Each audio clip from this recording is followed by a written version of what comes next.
ಒಳ ಮೀಸಲಾತಿ ಸಿಹಿ ಹಂಚಿ ಸಂಭ್ರಮಾಚರಣೆ. ಡಾಕ್ಟರ್ ಬಿಆರ್ ಅಂಬೇಡ್ಕರ್ ಪುತ್ಥಳಿಗೆ ಮಾಲಾರ್ಪಣೆ. ಮುಖ್ಯಮಂತ್ರಿಗಳಿಗೆ ಅಭಿನಂದನೆ.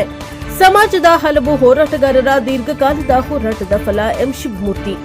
ಪರಿಶಿಷ್ಟ ಜಾತಿಯಲ್ಲಿನ ಗ್ರೂಪ್ ಎಗೆ ಶೇಕಡಾ 5.25ರಷ್ಟು, ಗ್ರೂಪ್ ಬಿಗೆ ಶೇಕಡಾ 5.25ರಷ್ಟು ಮತ್ತು ಗ್ರೂಪ್ ಸಿಗೆ ಶೇಕಡಾ 4.5ರಷ್ಟು ಒಳ ಮೀಸಲಾತಿ ನೀಡಲು ರಾಜ್ಯ ಸರ್ಕಾರದ ವಿಶೇಷ ಸಚಿವ ಸಂಪುಟದ ಸಭೆಯು ಒಮ್ಮತದ ನಿರ್ಧಾರ ಕೈಗೊಂಡಿರುವುದನ್ನು ಸ್ವಾಗತಿಸಿ ನಗರದಲ್ಲಿ ಕರ್ನಾಟಕ ಮಾದಾರ ಮಹಾಸಭಾ ಜಿಲ್ಲಾ ಸಮಿತಿ ವತಿಯಿಂದ ಸಂಭ್ರಮಾಚರಣೆ ನಡೆಸಿದರು.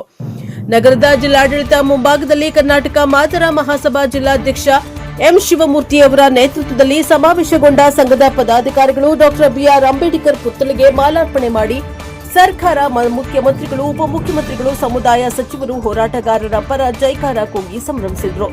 ನೇತೃತ್ವ ವಹಿಸಿದ ಮಾದಾರ ಮಹಾಸಭಾ ಜಿಲ್ಲಾಧ್ಯಕ್ಷ ಎಂ ಶಿವಮೂರ್ತಿ ಮಾತನಾಡಿ, ರಾಜ್ಯದ ಸರ್ವಜಾತಿಯ ವಿದ್ಯಾರ್ಥಿಗಳ ಭವಿಷ್ಯದ ದೃಷ್ಟಿಯಿಂದ ಶೇಕಡಾ 15ರ ಮೀಸಲಾತಿಯಲ್ಲಿ ಎಡಗೈ, ಬಲಗೈ ಮತ್ತು ಇತರರಿಗೆ ಹಂಚುವ ನಿರ್ಧಾರ ಸ್ವಾಗತಾರ್ಹ. ಇದು ಸಮಾಜದ ಹಲವು ಹೋರಾಟಗಾರರಿಂದ ದೀರ್ಘಕಾಲದ ಹೋರಾಟದ ಫಲವಾಗಿದೆ. ಸುಮಾರು 35 ವರ್ಷಗಳ ಶ್ರಮಕ್ಕೆ ನ್ಯಾಯ ದೊರಕಿದಂತಾಗಿದೆ ಎಂದು ಹರ್ಷವನ್ನು ವ್ಯಕ್ತಪಡಿಸಿದರು.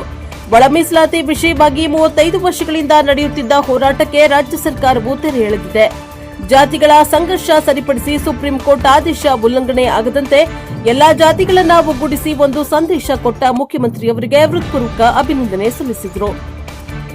ಕರ್ನಾಟಕದ ಮಾದಾರ ಮಹಾಸಭಾ ಜಿಲ್ಲಾ ಪ್ರಧಾನ ಕಾರ್ಯದರ್ಶಿ ಪಾಳ್ಯ ರಾಜಪ್ಪ, ತಾಲೂಕು ಎಂ ರಾಜು, ಉಪಾಧ್ಯಕ್ಷ ರಾಚಯ್ಯ ರಾಮಸಮುದ್ರ, ಗುಂಡ್ಲುಪೇಟೆ ತಾಲೂಕು ಸುದ್ದಯ್ಯ ಅಂಕಹಳ್ಳಿ, ಕಾರ್ಯದರ್ಶಿ ರಾಚಯ್ಯ, ಮುಖಂಡರಾದ Jayashankar, Somashekar, Nagaiah, Honnegowda, Rangaswamy, Madapura, D K Shivakumar, Kottalavadi, Mattalingaiah, Doddamadaiah, Venkataraju, Kiligere, Rajesh, R K Shivakumar, Ranjini, Linganna, Rajanna, Ravish, Mahadevaswamy, Amachavadi, S Sunil Kumar, Narayanrao ಇತರರು ಹಾಜರಿದ್ದರು.